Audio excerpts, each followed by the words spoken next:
Welcome everybody to another review. Continuing with the not quite universal month, I thought we'd drift on through with Fast and the Furious Tokyo Drift. Let me move up a little closer. There we go. Fast and the Furious Tokyo Drift. This is obviously this is the third in the series, but more or less a spin-off film. This time with a cast that included the likes of Lucas Black and Bow Wow. This is basically actually probably, in my opinion, my favorite in this franchise. But yeah. So let's talk about it. I'm trying to see what the plot was about. Yeah. Basically, the film begins with a street racer named Sean. I think it's Sean Boswell. He was a student who basically he's a race car driver. So he decides to challenge this football player in a race to his Dodge Charger. So he gets eventually talked by the police, and they send him off to Tokyo, Japan to recounter with his father. But his father says his role is stay away from cars.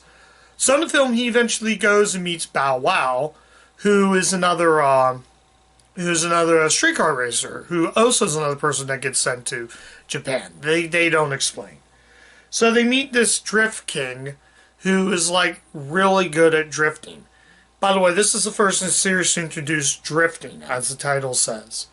So he also works for the Yakuza, and in the film we meet his uncle.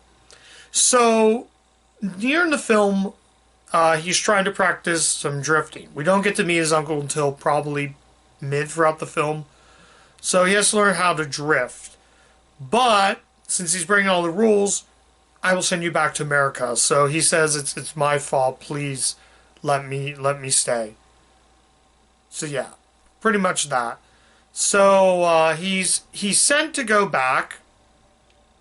He's sent to how to explain this. He's trying to not go back. I'm trying to make this not as a complicating plot, but this guy's a drift king. So eventually he learns how to drift, and he gets the girl. This guy knows that that's his girlfriend you're trying to steal. So in the film, he basically starts fighting with his buddy. So he parks the car nicely, and just sucker punches Sean. Yeah, Sean. He's played by Lucas Black. If you're curious. I think I've already said that.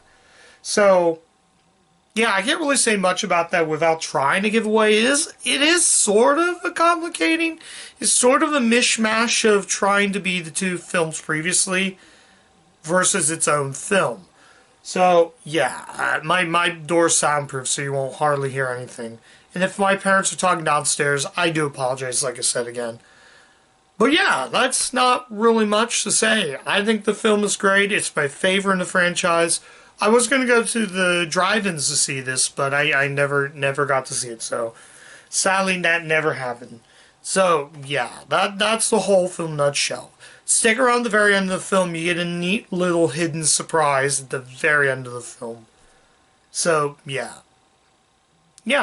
So final verdict. Should you see Fast and Furious Tokyo Drift? This was kind of a short review, but if you like this franchise and you want to see a different story, I'd probably say go ahead.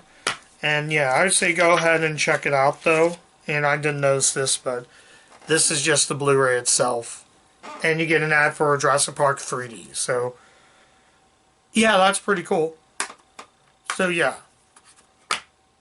If you really want to check the film out, I say check it out. If you want to see something totally different. This actually came out around 2006.